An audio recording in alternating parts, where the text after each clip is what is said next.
1 jam bagi saya kurang, mestinya 8 jam ya. Jadi kalau panitia ngundang cuma ngasih 1 jam itu kurang banget gitu ya. Oke.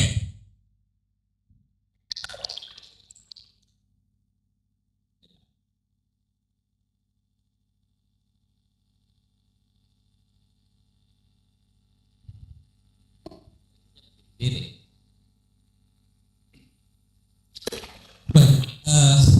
teman-teman, kalau saya boleh tahu dulu, teman-teman semua pebisnis ya? Baik, sudah berapa lama Anda berbisnis? Siapa yang bisnisnya baru 1 tahun? 1 tahun atau kurang? Oke. Siapa yang bisnisnya 1 sampai 3 tahun? Siapa yang bisnisnya lebih dari 3 tahun? Oke. Baik, semua pebisnis ya. Kalau semua pebisnis, atau ada yang bukan pebisnis, ada karyawan di sini? Tidak ada ya? Baik. Kalau semua pebisnis saya enak ngobrolnya, gitu ya. Baik, teman-teman, sebelum saya mulai, saya ingin bertanya kepada teman-teman, apa tujuan Anda dalam berbisnis? Kenapa? Mendapatkan laba? Kenapa Anda berbisnis? Apa tujuannya? Kepuasan? Cari duit? Bebas waktu dan bebas finansial? Really? Bebas waktu?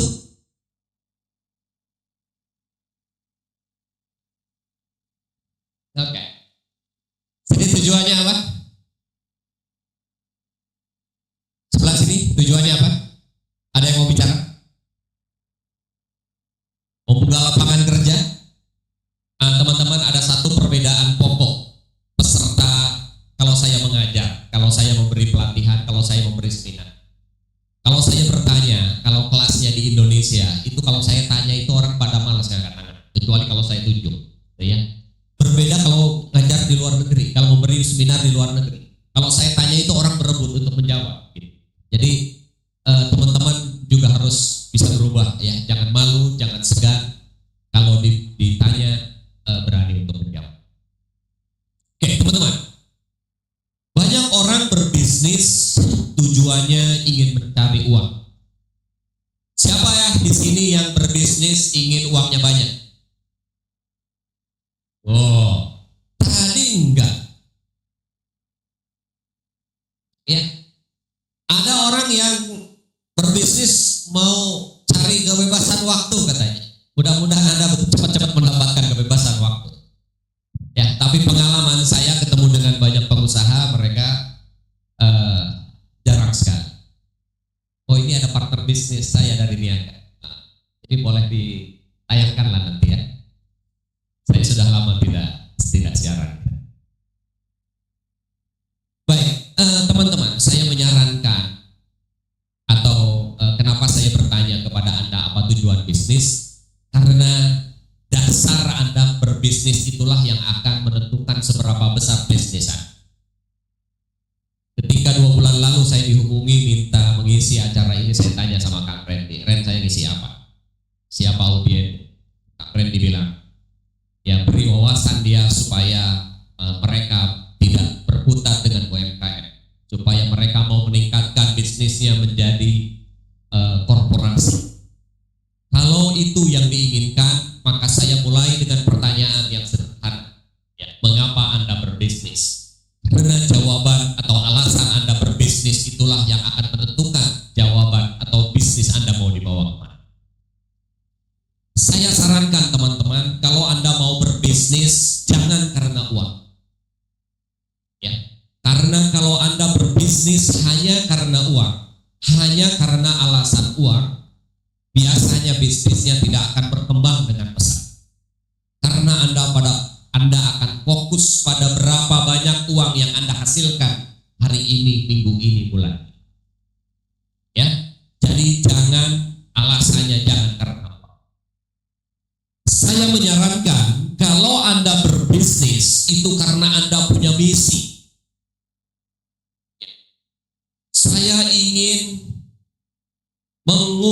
ini jumlah pengangguran di Indonesia.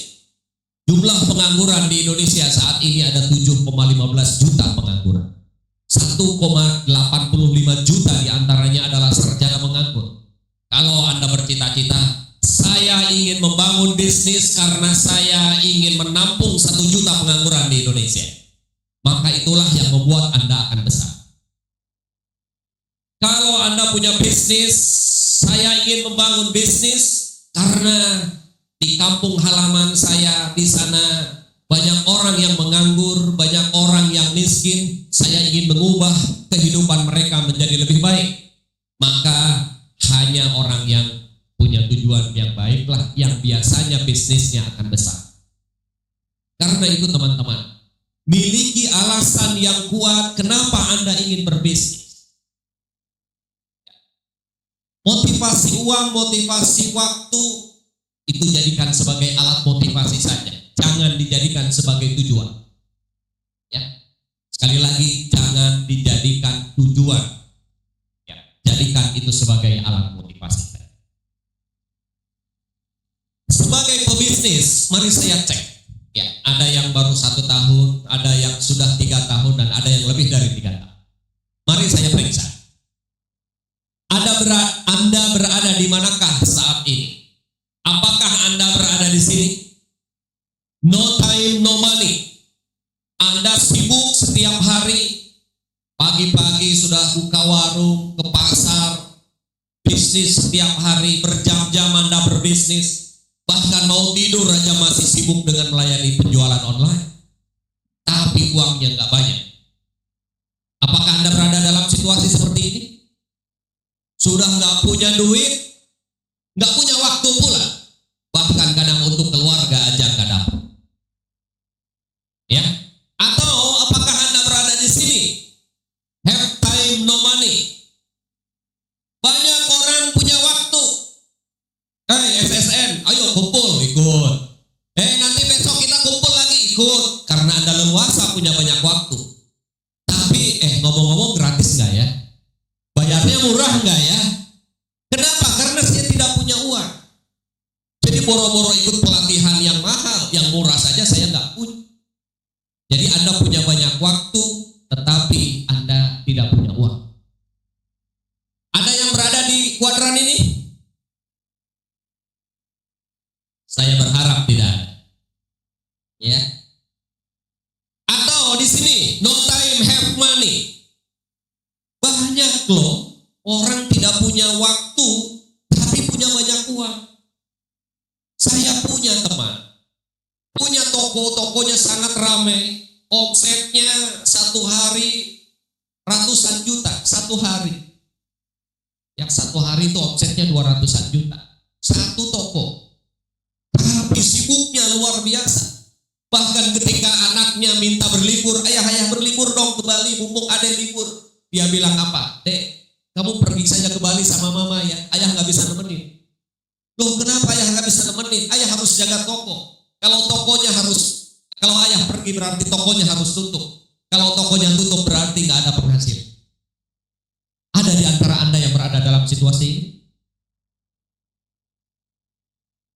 Atau situasi yang keempat, have time, have money. Sudah punya banyak uang, Anda juga punya banyak waktu. Anda leluasa. Nah, inilah yang dicita-citakan tadi. Ya. Jadi ibu tadi mencita-citakan berada di kuadran keempat. Sekarang saya mau cek. Siapa yang di kuadran pertama, tolong angkat tangan. Baik, siapa yang di kuadran kedua, tolong angkat tangan. Siapa yang di kuadran ketiga, tolong angkat tangan. Siapa yang kuadran keempat, tolong angkat tangan. Serius Anda di kuadran keempat? Silakan ibu pulang, gak usah lama-lama di sini. Ngapain lama-lama di sini, buang-buang waktu saya. Atau siapa yang saya tanya apapun gak akan angkat tangan? Karena banyak yang diam saja. Teman-teman, kalau Anda mengaku sebagai seorang pebisnis, jika Anda berada di sini, no time, no money, have time, no money, no time, have money, Anda nggak pantas jadi pebisnis. Karena menjadi pebisnis itu seharusnya Anda di sini. Have time, have money. Dan kalau sekarang Anda berada di situ, maka cara Anda bermain harus dirubah. Teman-teman, Anda sudah 1 tahun berbisnis, cara selama Anda membangun bisnis ini tidak boleh Anda pakai lagi. Anda sudah 3 tahun, Anda yang lebih dari 5 tahun, kalau Anda masih berada di kuadran 1, 2, 3 ini, cara Anda tidak boleh Anda pakai lagi. Karena kalau cara-cara yang sudah Anda lakukan masih Anda gunakan, maka 3 tahun yang akan datang, pendapatan Anda, pencapaian Anda tidak akan bedanya dengan pencapaian Anda hari ini dibandingkan dengan 3 tahun yang lalu. Kalau Anda ingin hasil yang berbeda, maka cara yang Anda lakukan harus berbeda. Karena tidak mungkin Anda mendapatkan hasil yang berbeda dengan cara yang sama. Jadi itu ayat yang mau saya tanamkan ke dalam diri Anda. Anda harus berubah. Tidak boleh lagi menggunakan cara-cara yang lama. Ya, dari cara Anda bermain harus berubah. Nah, bagaimana cara bermain yang benar? Ada beberapa aspek yang perlu kita perhatikan. Dalam berbisnis, kecerdasan, gairah, dan kerja keras itu tidak cukup. Ada orang yang berbisnis hanya dengan mengandalkan modal nekat. Kerja keras tidak cukup, teman. Kalau Anda berbisnis itu tidak cukup hanya mengandalkan ketiga faktor ini. Ada juga orang yang mengandalkan berbisnis, mengandalkan pengalamannya, mengandalkan keahliannya. Ini juga harus diperhatikan oleh kita bahwa ini tidak cukup. Oh, saya pintar masak, kalau begitu saya bikin restoran. Apakah akan menjamin bisnis Anda hebat? Belum tentu. Oh, saya seorang mekanik handal, kalau begitu saya mau buka bengkel. Apakah bengkel Anda akan ramai? Belum tentu. Bisnis tidak cukup hanya mengandalkan keterampilan teknis atau pengalaman. Ya. Untuk berbisnis, Anda memerlukan skill set. Sekali lagi, untuk berbisnis, Anda memerlukan skill set.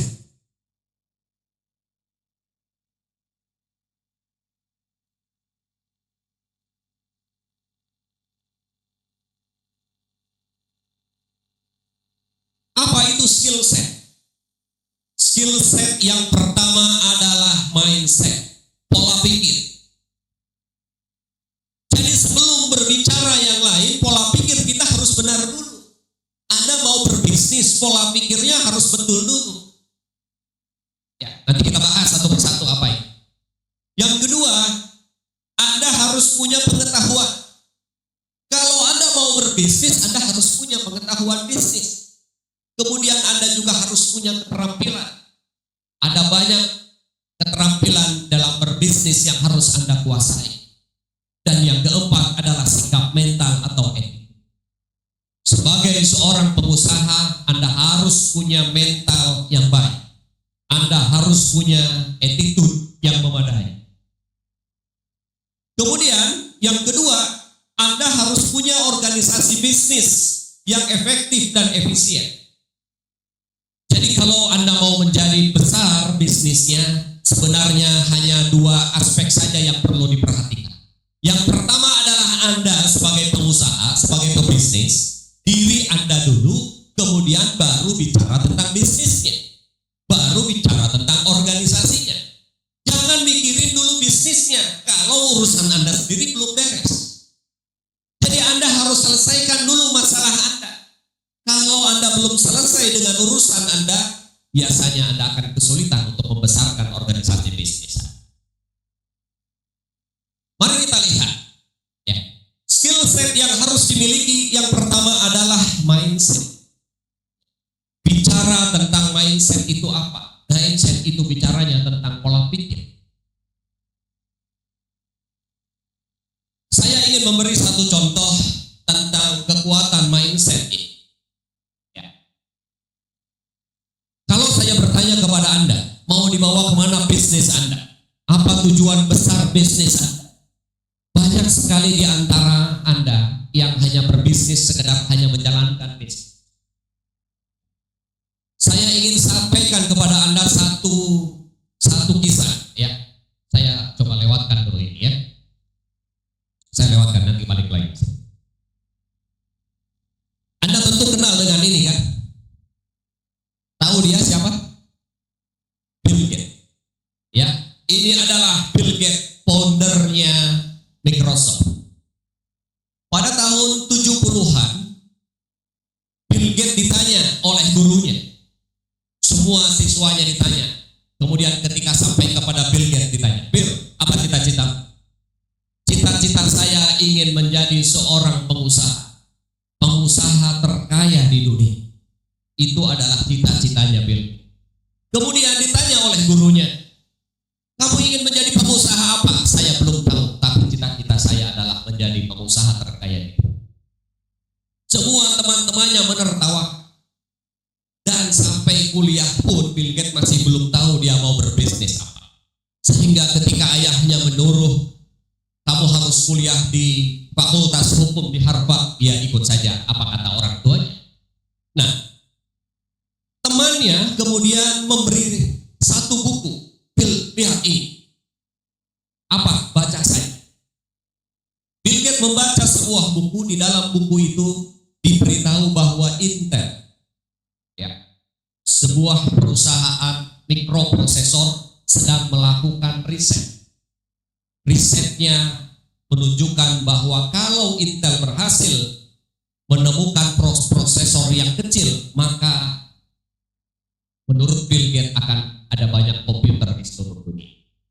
Bill Gates bilang, aha, ini dia, kita akan berbisnis di IT.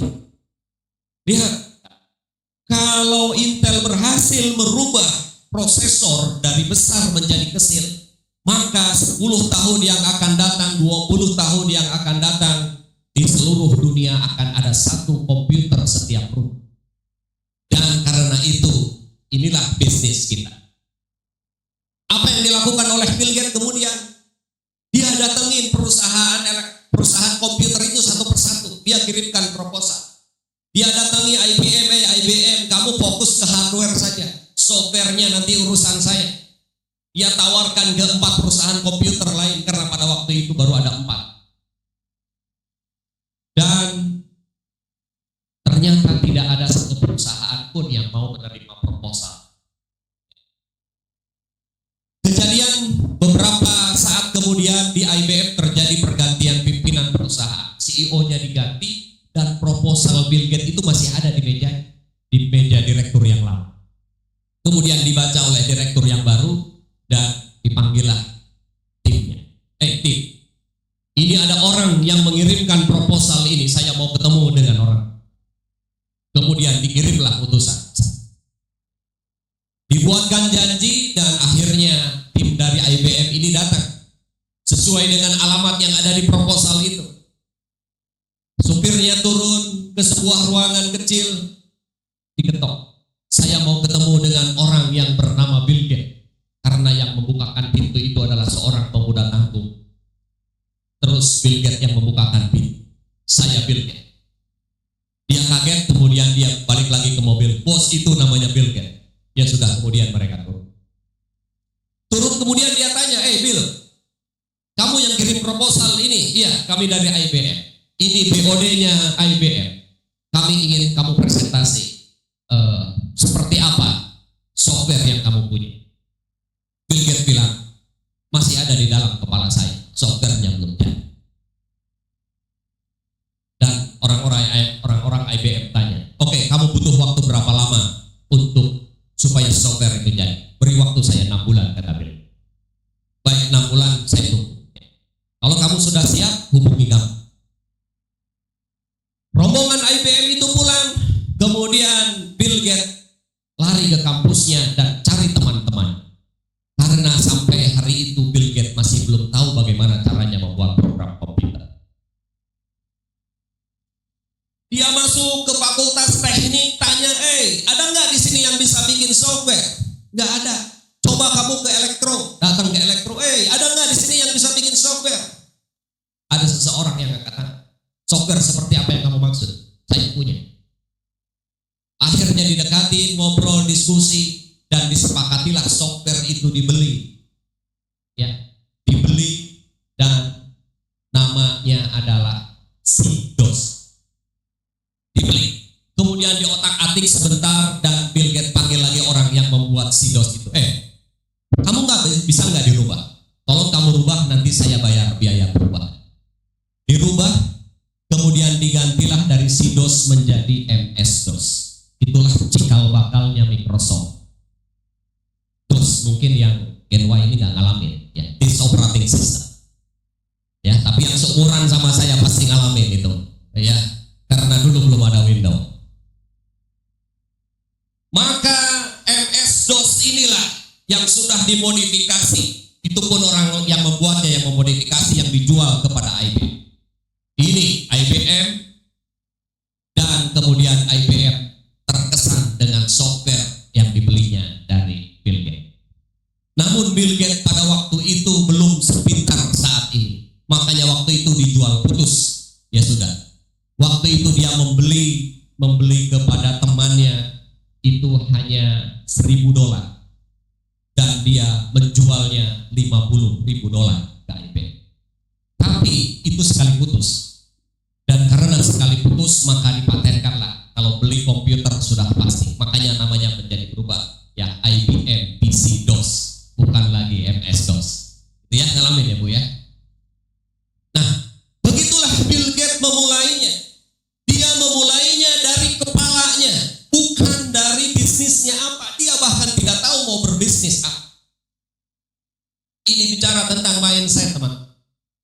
Jadi kalau Anda mau berbisnis, mulai dari isi kepala Anda mau berbisnis apa. Bung Karno bilang, gantungkanlah cita-citamu setinggi langit. Ternyata ini yang dimaksud oleh Bung Karno. Jangan seperti Ruben Gonzales. Anda pasti nggak tahu Ruben Gonzales siapa. Saya beritahu sekarang. Ruben Gonzales adalah warga Amerika, keturunan Argentina. Ketika umurnya 21 tahun, dia punya mimpi, dia punya cita-cita. Cita-citanya ingin menjadi atlet olimpiade.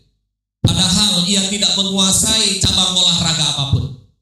Kira-kira masuk akal nggak bisa jadi atlet olimpiade? Dia periksa ada 2 olimpiade di dunia, olimpiade musim panas dan olimpiade musim dingin. Diperiksa ada daftar pertandingan apa saja, dilihat.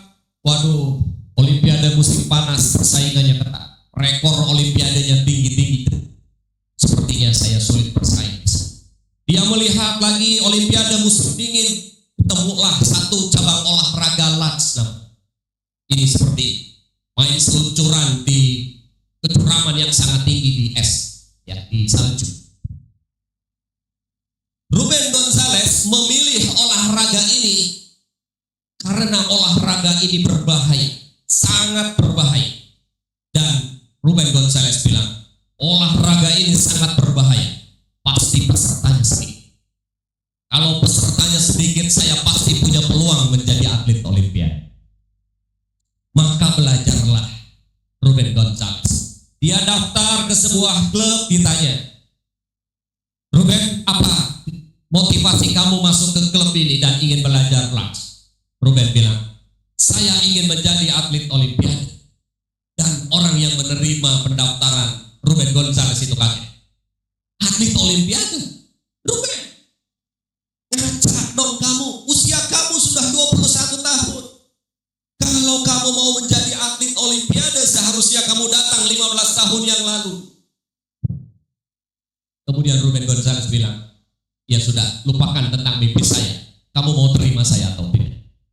Akhirnya diterima, dan Ruben Gonzales mulai belajar.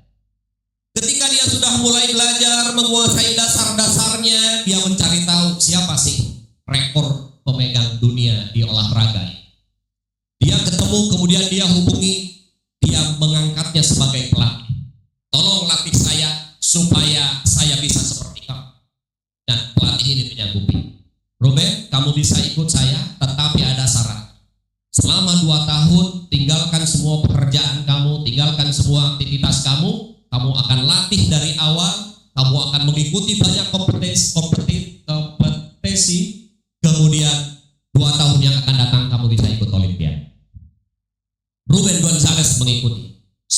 2 tahun ia berlatih dan mengikuti banyak kompetisi. Waktu Olimpiade sudah dekat dan Ruben Gonzalez kemudian mendaftar ke Asosiasi Lats Amerika. Dia bilang, saya Ruben Gonzalez ingin mendaftar sebagai atlet Lats mewakili Amerika. Tapi Asosiasi Lats Amerika bilang, Ruben, kita sudah punya 3 atlet yang hebat. Kalau kamu mau ikut seleksi 4 tahun yang akan datang. Tapi Ruben Gonzalez merasa kelamaan. Dan apa yang dia lakukan? Yang dia lakukan kemudian ia pergi ke kedutaan besar Argentina. Pak Duta Besar, kakek saya orang Argentina, saya ingin mengabdi untuk Argentina. Saya ingin mewakili Argentina di Olimpiade musim dingin dari cabang Lats. Kemudian Duta Besar Argentina menyambutnya dan bilang, apa yang kamu butuhkan, Ruben? Saya hanya butuh surat referensi saja dari Asosiasi Lats Argentina. Baik, nanti siapkan. Seminggu, 2 minggu, 3 minggu, yang surat yang ditunggu-tunggu gak datang-datang. Ruben datang lagi. Pak Duta Besar mana?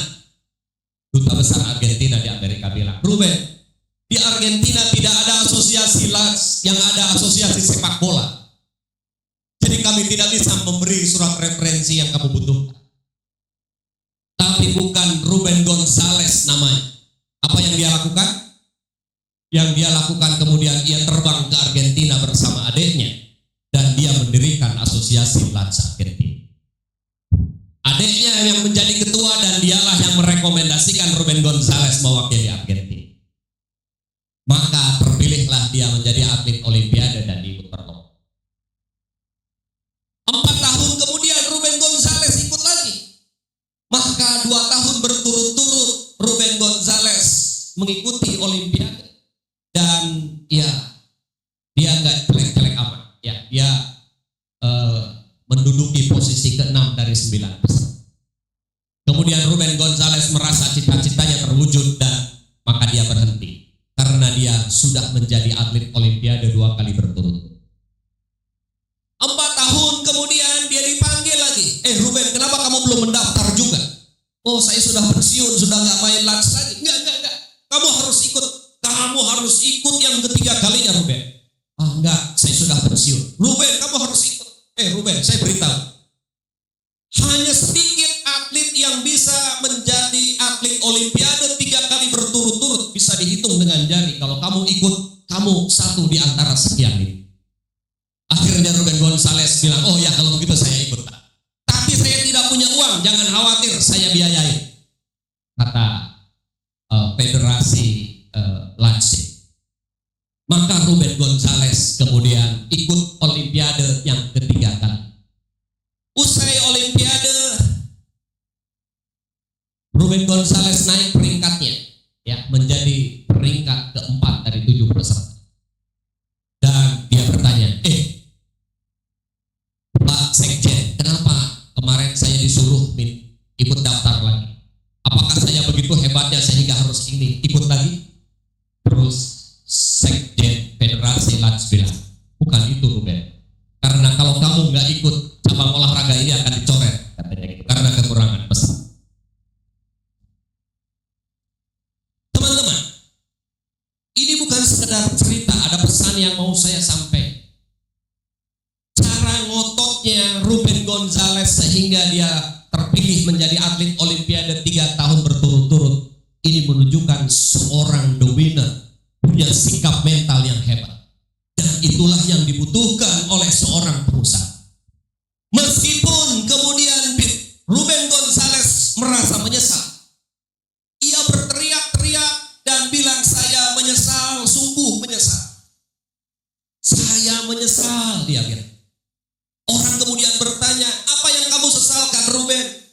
Saya menyesal. Kenapa dulu saya hanya bermimpi menjadi atlet Olimpiade? Maka itulah yang saya dapatkan. Seharusnya saya bermimpi meraih medali Olimpiade. Karena saya tidak memimpikan, maka saya tidak mendapatkan medali. Ini bicara tentang isi kepala Anda, teman-teman. Jadi kalau Anda mau menjadi pebisnis yang hebat, tanamkan dulu ke dalam kepala Anda. Karena kalau tidak Anda tanamkan di dalam kepala Anda, sampai kapanpun Anda tidak akan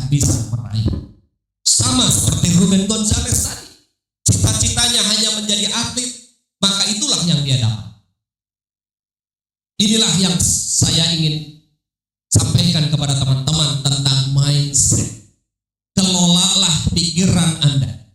Karena kita tidak akan menjadi pengusaha besar kalau kita tidak pernah berpikir untuk menjadi pengusaha besar. Kemudian yang kedua, Anda harus punya pengetahuan. Teman-teman, untuk mendapatkan pengetahuan itu mudah. Anda tidak tahu, belajar sebentar menjadi tahu. Hanya Anda harus paham prinsipnya. Pengetahuan, sesuatu yang ada di luar kepala kita, kemudian kita pelajarinya dan disimpan di dalam kepala kita. Disimpannya di mana? Disimpannya di dalam otak. Kalau saya menyebut otak itu hardware. Sementara pengetahuan yang disimpan itu adalah seperti software. Ya, dan saya menyebutnya itu sebagai pikiran. Jadi pikiran itu adalah software. Pikiran kita ada dua, ada pikiran sadar dan ada pikiran bawah sadar. Nah, otak kita ini seperti CD. Tahu CD? Gen Y tahu CD Gen Y? Kalau Gen X mesti tahu lah ya. Ini CD. CD yang masih kosong. Kalau saya putar di CD player, apakah bisa keluar lagu? Kenapa tidak? Karena tidak ada isinya.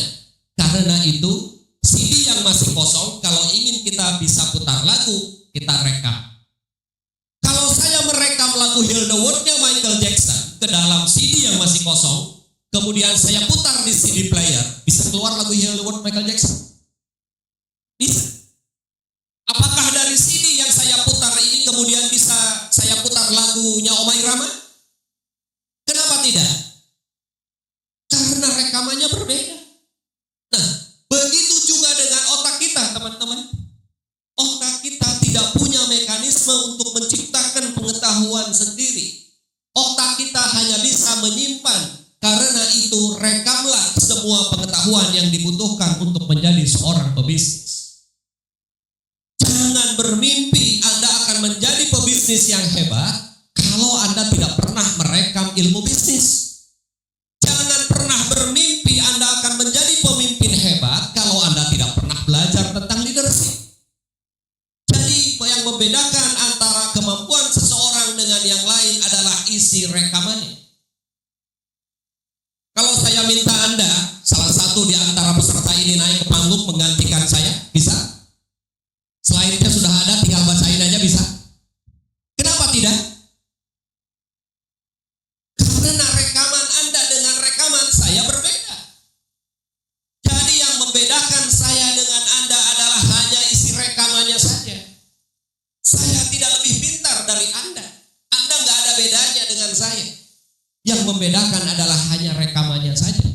Jadi kalau Anda ingin hebat seperti pengusaha-pengusaha hebat, rekamlah ilmu yang pernah direkam oleh pengusaha-pengusaha hebat. Jadi kata kuncinya di sini. Ya, hadiri workshop-workshop, hadiri pelatihan-pelatihan yang dapat meningkatkan pengetahuan Anda. Ada 4 pengetahuan dasar, ada 4 pengetahuan bisnis yang mutlak harus Anda kuasai, teman-teman. 4 ini, ya, finance dan accounting, sales and marketing, human resource dan operation. Wajib hukumnya Anda menguasai 4 ilmu dasar di dalam berbisnis. Jangan hanya mengandalkan jualan. Banyak anak-anak muda yang berbisnis hanya mengandalkan jualan, dan jualan. Padahal dalam berbisnis bukan hanya bicara tentang sales. Ini bicara tentang pengetahuan. Kemudian meningkatkan keterampilan. Anda harus menguasai banyak keterampilan. Dimulai dari kemampuan mengelola diri, kemudian Anda harus mampu mengelola tim, mengelola berbagai pekerjaan dan aktivitas Anda, mengelola informasi, mengelola sistem, dan mengelola resource. Ini adalah berbagai macam keterampilan yang harus Anda kuasai. Teman-teman, waktu saya terbatas, jadi mohon maaf, saya tidak bisa menguraikan satu persatu. Tapi Anda bisa. Atau Anda boleh lihat albumnya di Niaga TV. Ya, minta sama Niaga TV. Karena ada beberapa episode saya membahas tentang bagaimana meningkatkan keterampilan. Kemudian yang berikutnya adalah attitude. Ya. Attitude, sikap mental. Kalau tadi saya memberi contoh Ruben Gonzalez, itulah attitude yang harus dimiliki. Attitude ini dampaknya kemana-mana, teman-teman. Attitude ini dampaknya kepada behavior, kepada perilaku. Dan perilaku ini akan berpengaruh kepada kebiasaan kita. Jadi kalau Anda ingin mengubah kebiasaan, ubahlah perilaku Anda. Kalau Anda ingin mengubah perilaku Anda, ubahlah attitude Anda. Pertanyaan besarnya adalah, bagaimana caranya mengubah attitude? Kalau Anda mau mengubah attitude, maka Anda harus tanamkan value yang baru. Nilai-nilai. Ya, jadi tanamkan nilai-nilai itu ke dalam diri Anda, sehingga mindset Anda akan berubah. Mindset Anda berubah, kemudian attitude Anda akan berubah, maka semuanya akan berubah. Ubahlah pikiran, maka semuanya akan berubah. Nah, teman-teman, ada 3 sikap mental utama. Karena bicara tentang attitude, bicara tentang mindset, ini yang paling dominan. Tadi saya menyebut ada skill set, ada mindset, ada pengetahuan, ada keterampilan, dan ada attitude. Mindset dan attitude inilah yang memberi kontribusi terbesar bagi kesuksesan Anda sebagai seorang pebisnis. Ada 3 sikap mental pemenang, 3 sikap mental pengusaha yang harus Anda kuasai. Ya, Anda mesti berada di dalam mental pemenang. Sikap mental, ada comfort zone, ini yang orang yang berada di dalam rata-rata. Kemudian ada mental pecundang dan ada mental pemenang. Nah, sikap mental pemenang inilah yang harus Anda kuasai. Ciri-cirinya, berpikir besar. Tadi saya sudah memberi ilustrasi bagaimana Bill Gates punya berpikir besar, punya visi, punya mimpi yang besar. Saya tidak uraikan lagi. Yang kedua, tanggung jawab. Anda harus mengambil alih atas kehidupan Anda sendiri. Bahwa keberhasilan Anda dalam berbisnis itu bukan karena orang lain, bukan karena pihak lain, tapi karena hasil kerja Anda sendiri. Jadi Anda bertanggung jawab atas hasil. Jangan sedikit-sedikit menyalahkan. Pak, bisnis saya tahun ini lesu. Kenapa? Dolar lagi naik, Pak. Kok dolar disalahkan? Berarti Anda tidak mengambil kendali atas kehidupan Anda. Anda tidak mengambil kendali atas keberhasilan bisnis Anda. Proaktif, selalu mencari hal-hal baru, melihat peluang dan melakukan inovasi. Itu ciri sikap mental seorang pengusaha. Jangan diam saja. Pikirkan apalagi. Ya, jadi proaktif. Sama seperti Bill Gates tadi, menangkap peluang. Orang lain yang melakukan riset, tapi dia menangkap peluang yang lain. Kemudian ia juga harus menjadi problem solver. Selalu lebih besar dari persoalan. Apa maksudnya? Teman-teman suka main game? Dalam main game itu ada level-levelnya kan? Kalau saya pemain level 5, bermain di level 10, bisa menang gak? Bisa menang gak? Kenapa? Karena saya pemain level 5. Kalau saya mau menang, ingin menang di level 10, apa yang harus saya lakukan? Saya harus meningkatkan skill saya menjadi level 10. Nah, begitu juga sebagai seorang pebisnis. Kalau kita tidak bisa menyelesaikan persoalan-persoalan yang dihadapi, itu artinya kemampuan kita di bawah persoalan. Maka tugas kita adalah untuk meningkatkan kapasitas kita, sehingga kita at least minimal 1 level di atas persoalan. Sama seperti kalau kita mau main game di level 10, maka kita harus berada minimal di level 11. Karena kalau kita pemain level 11, peluang untuk menang di level 10 sangat tinggi. Itu ya. Kemudian komitmen, selalu berusaha menjadi yang terbaik. Seorang pengusaha yang punya mental the winner itu selalu punya komitmen menjadi yang terbaik, bukan menjadi rata-rata. Enggak cukup rata-rata. Jadi Anda harus menjadi yang terbaik.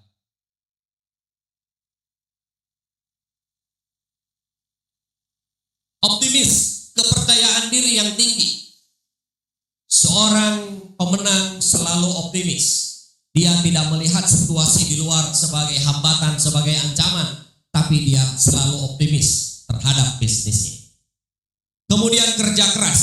Waktu kerja ditentukan oleh hasil yang diperoleh, bukan oleh jam. Ya, ini mutlak. Kemudian risk taker, keberanian mengambil resiko. Kalau saya tidak bisa nyetir mobil, saya nyetir mobil di jalan tol, beresiko tinggi nggak? Sangat beresiko. Nah, kalau saya seorang yang bisa nyetir mobil, saya nyetir di jalan tol, beresiko nggak? Resikonya ada, tapi tidak setinggi kalau orang yang tidak punya pengalaman nyetir. Nah, maka bicara tentang resiko, itu sekali lagi bicara tentang kemampuan kita. Sebenarnya yang kita butuhkan adalah mengupgrade kemampuan kita. Sepanjang kita punya kemampuan yang tinggi, maka sebenarnya tidak ada resiko yang perlu kita khawatirkan. Kalau kita mau melangkah, kita melihat ada sebuah resiko yang besar, itu petunjuk bagi kita untuk meningkatkan keterampilan. Kemudian suka pada tantangan, menyukai perubahan, terbiasa dengan ketidakpastian, dan toleransi terhadap kegagalan. Jadi pengusaha itu tidak takut terhadap kegagalan. Jangan terlalu banyak mikir, tapi Anda tidak mau melakukan tindakan hanya karena Anda khawatir. Teman-teman, tidak berhasil dalam satu hal biasa bagi pebisnis. Karena itu terus bergerak. Ya, jangan menyerah hanya gara-gara Anda belum berhasil di dalam satu bidang usaha. Ini ciri-ciri the loser, pasrah, tidak memiliki kemampuan untuk mengendalikan kehidupan. Ya, bisnis saya tergantung daripada komunitas saya. Bisnis saya ya nunggu subsidi dari pemerintah. Ya, kalau Pemdanya berbaik hati sama UKM, ya bisnis saya akan berkembang dengan pesat. No. Ya, bisnis itu tidak pasrah, tidak punya mental seperti ini. Negatif, selalu berpikir dari sisi negatif. Ya, ini ciri-ciri the loser. Pesimis, selalu merasa tidak siap menghadapi tantangan. Ini juga ciri-ciri the loser. Kemudian blame, selalu menyalahkan pihak lain, situasi, keadaan, atau apapun di luar dirinya. Excuse, senang mencari alasan. Dan scarcity, tidak senang melihat orang lain lebih maju. Nah, ini adalah contoh dari beberapa sikap mental seorang the loser. Ya, Anda silahkan pelajari lebih dalam lagi. Ya, tapi saya hanya menunjukkan poin-poinnya dan ini tidak boleh ada di dalam diri Anda. Nah, kemudian mari kita lihat lagi. Ya, tadi saya menyebutkan bahwa kunci di dalam berbisnis itu adalah orang, dan yang kedua adalah tentang bisnis. Saya tadi sudah menceritakan tentang orang. Sekarang saya masuk kepada bisnis. Apa yang perlu kita perhatikan di dalam berbisnis? Yang kita butuhkan di dalam berbisnis adalah 3 aspek ini. Ya, ada fundamental bisnis yang harus Anda kuasai. Setelah Anda beres dengan urusan Anda mindsetnya sudah terbentuk, kemudian Anda punya pengetahuan bisnis yang memadai, Anda punya keterampilan yang mendukung untuk perkembangan bisnis Anda, dan sikap mental Anda sudah positif, saatnya Anda mengurus bisnis Anda. Ada 3 aspek fundamental bisnis. Yang pertama adalah manajemen tim. Bisnis yang besar tidak ada yang dilakukan semuanya sendiri. Jadi kalau Anda ingin punya bisnis yang besar, mulailah menyiapkan tim Anda dari sekarang. Jangan berpikir, Pak, kalau saya melatih orang, nanti kalau dia pindah ke kompetitor bagaimana? Pak, kalau saya ngajarin orang, dia bisnis yang sama dengan kita, bagaimana? Masih ada yang berpikir seperti itu? Kalau Anda masih berpikir seperti itu, berarti Anda masih belum selesai dengan urusan Anda sendiri. Jadi Anda harus selesaikan dulu urusan yang pertama. Karena kalau itu belum selesai, sampai kapanpun bisnis Anda tidak akan pernah besar. Ya, jadi Anda tidak boleh berpikir seperti itu. Kalau sekarang Anda banyak mentor, banyak coach yang mendampingi Anda, semangatnya kan pemberdayaan, berdayakan. Nah, Anda juga sama. Jangan punya kekhawatiran kalau mengajarkan sesuatu kepada orang lain, kemudian orang lain tersebut akan mengikuti seperti Anda. Dan kalau ternyata benar pun, seharusnya Anda tidak masalah. Harusnya Anda baik-baik saja, karena pasti Anda akan memberikan manfaat bagi dia, dan insya Allah pahalanya akan mengalir kepada Anda. Jadi kalau teman-teman, para mentor, para coach sering memberikan pemberdayaan kepada Anda, masa Anda harus khawatir kehilangan karyawan gara-gara sudah Anda lakukan? Jadi cara berpikirnya tidak boleh begini. Ya, bagaimana kalau ternyata karyawan saya keluar? Ya tinggal rekrut lagi, latih lagi. Bagaimana kalau keluar lagi, rekrut lagi, latih lagi? Kenapa Anda harus menyerah? Begitu cara. Ya, jadi Anda harus bangun tim. Yang kedua, Anda harus punya sistem. Anda tidak boleh bekerja sendirian, Anda tidak boleh one man show. Anda harus punya sistem. Sistem yang efektif dan efisien sehingga bisnis Anda bisa mencetak laba. Bisnis Anda bisa menguntungkan. Seperti itu, ya. Jadi kalau Anda tidak membangun sistem, Anda akan terus-menerus bekerja sendiri. Saya sering ketemu dengan para pengusaha yang gelarnya CEO, Chief Everything Officer. Bahkan yang tadi saya contohkan, sahabat saya itu kalau dia mau liburan, terpaksa bisnisnya harus ditutup untuk sementara. Ini bisa dipastikan bahwa bisnis tersebut tidak punya sistem karena mengandalkan kepada seseorang. Bisa saja mengandalkan kepada bisnis ownernya atau mengandalkan kepada talenta seseorang. Anda punya restoran, Anda punya seorang chef, kebetulan chefnya sedang sakit, maka restorannya tutup. Chefnya sakit seminggu, maka restorannya tutup 1 minggu. Berarti Anda bekerja mengandalkan talent, Anda bekerja tidak mengandalkan sistem. Bisnis tidak boleh mengandalkan orang. Bisnis harus mengandalkan sistem. Karena itu Anda harus membangun sistem.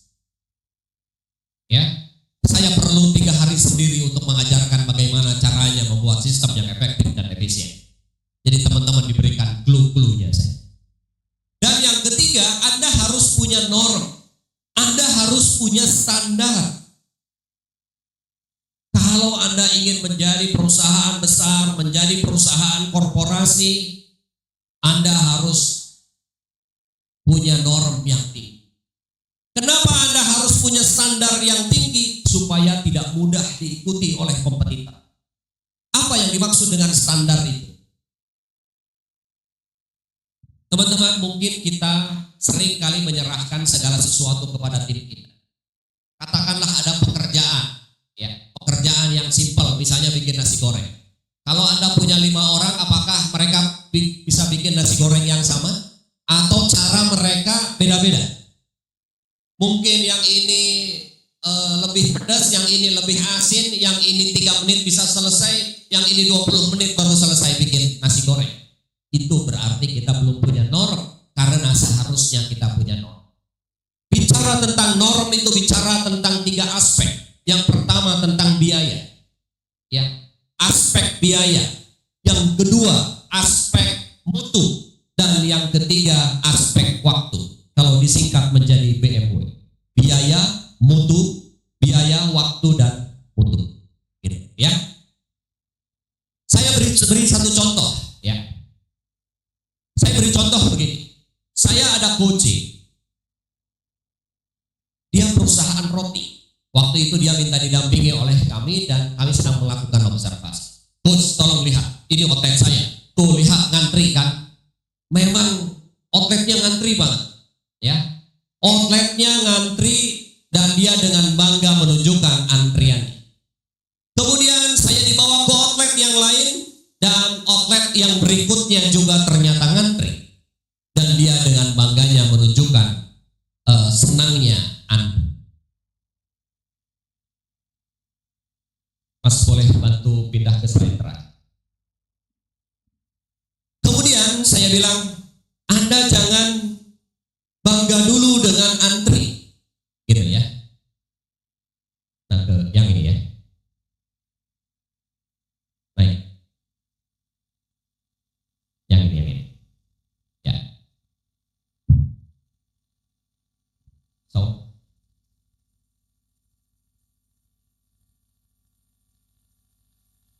Bisa di-show. Nah, teman-teman begini. Outlet yang antri tersebut, saya bilang begini, kamu jangan bangga dulu dengan antrian. Kenapa? Saya bilang, biar saya bekerja. Saya bilang, kamu duduk di situ, saya bekerja. Kemudian saya bekerja dan saya bilang, maaf Bapak, Ibu, saya Armala, konsultan perusahaan roti ini. Ya. Boleh saya bertanya? Oh boleh. Ibu lagi ngantri? Iya. Sudah berapa lama ngantri? Sudah 30 menit. 30 menit lama nggak bagi Ibu? Iya lama. Idealnya ngantri menurut Ibu berapa lama? Ya 5-10 menit. Baik. Saya tanya lagi, Ibu lagi ngantri? Iya. Ngantri berapa lama? Saya sudah 40 menit. Lama nggak? Lama banget. Idealnya berapa lama? Idealnya 5-10 menit. Dari 20 orang yang saya tanya, semua bilang lama. Dan saya bilang, bro, lihat, kata pelanggan ngantri itu tidak boleh lama-lama, 5-10 menit. Ini ngantrinya 30-40 menit, itu kelamaan. Nah, kalau Anda tidak punya norm bisa seperti itu, bicara tentang waktu, bicara tentang kualitas. Saya beritahu satu hal. Ya, ada yang bisnisnya restoran di sini. Saya beri satu contoh saja. Di McD itu ada sistem, ada prosedur yang mengatur tentang kesejahteraan unggas. Bukan kesejahteraan karyawan, kesejahteraan unggas. Unggas saja ada SOP tentang kesejahteraan. Ketika saya gali, kenapa unggas saja harus ada prosedurnya? Kesejahteraannya harus diperhatikan. Dan memang betul-betul diperhatikan. Usia sekian hari dikasih makannya apa, dikasih vitamin apa, kasih makannya berapa kali sehari, kandangnya berapa ukurannya, satu kandang isi berapa ekor. Saya bilang tujuannya apa? Karena perkembangannya ingin dipantau. Dan yang paling penting adalah dalam satu kandang itu tidak boleh terlalu banyak ayam. Kenapa? Karena kalau berdesak-desakan biasanya dia suka memar. Kalau memar kenapa? Kalau dipotong itu nanti akan biru. Kalau biru itu akan menjadi tidak enak ayam. Nah, kita mikir sampai sejauh itu enggak? Tidak. Kita boro-boro mikir ke sana, kita tidak akan mikir sampai sejauh itu. Mas, sengaja saya matikan. Ya. Jadi Anda pun sama, harus punya norm, harus punya standar yang tinggi. Itu contoh standar. Jadi kalau Anda mau membangun bisnis yang kuat, 3 aspek ini Anda butuhkan. Bangun orang, tim manajemen Anda harus siapkan. Jangan Anda mengandalkan bekerja sendiri. Yang kedua, Anda harus punya sistem yang efektif dan efisien. Yang ketiga, Anda harus punya norm atau standar yang tinggi. Kalau itu Anda miliki semuanya, saya percaya bisnis Anda akan bertumbuh dengan sangat besar. 4 tahun yang lalu saya ketemu dengan seorang pengusaha mikro, omsetnya baru 8 juta 1 bulan. Ya, datang minta tolong, kemudian saya berikan kiat-kiat ini, dia fokus kepada 3 aspek itu, dia mulai kembangkan dirinya. Hanya dalam waktu 1 tahun teman-teman, omsetnya langsung naik melejit 1.800%. Dengan mempraktekkan ilmu yang sederhana ini. Gitu ya. Jadi kalau teman-teman tadi mengikuti prinsip-prinsip ini, kemudian Anda coba kembangkan lebih lanjut, Anda amalkan, saya percaya pertumbuhan bisnis Anda akan meningkat dengan besar. Saya banyak membantu klien, ya perusahaan-perusahaan besar terutama, ya di sini juga ada, ya Olimpik, dekat mana Olimpik? Dekat sini ya, Olimpik Cahaya Buana Group itu adalah klien saya. Sejak 8 tahun yang lalu saya berada di sana. Yang saya lakukan apa? Yang tadi saya sampaikan kepada Anda. Ya, jadi perusahaan besar, perusahaan menengah, perusahaan kecil sama membutuhkan ketiga aspek itu. Jadi kalau Anda pelajari dengan baik, kemudian Anda implementasikan, ya itu akan membuat bisnis Anda menjadi besar. Teman-teman, saya percaya bahwa Anda punya banyak keinginan. Anda ingin bisnis Anda berkembang, Anda ingin tumbuh, Anda ingin punya uang banyak, Anda ingin punya kebebasan di dalam waktu. Kalau itu keinginan-keinginan Anda, itu belum cukup, teman. Ya, Anda butuh bertindak. Karena Anda tidak akan mendapatkan apa yang Anda inginkan, tapi Anda akan mendapatkan apa yang Anda lakukan. Jadi kalau 55 menit saya berbicara di sini, mungkin di antara Anda ada yang mendapatkan insight, tapi Anda hanya sekedar mendengarkan, Anda tidak berusaha untuk mengamalkan, Anda tidak bertindak apa-apa, maka tidak akan ada apapun yang Anda peroleh. Kata kuncinya adalah lakukan apa yang sudah Anda tahu. Karena knowing is nothing, but applying what you know is everything. Tahu itu tidak ada gunanya, tetapi menerapkan apa yang Anda ketahui, itulah yang akan mengubah bisnis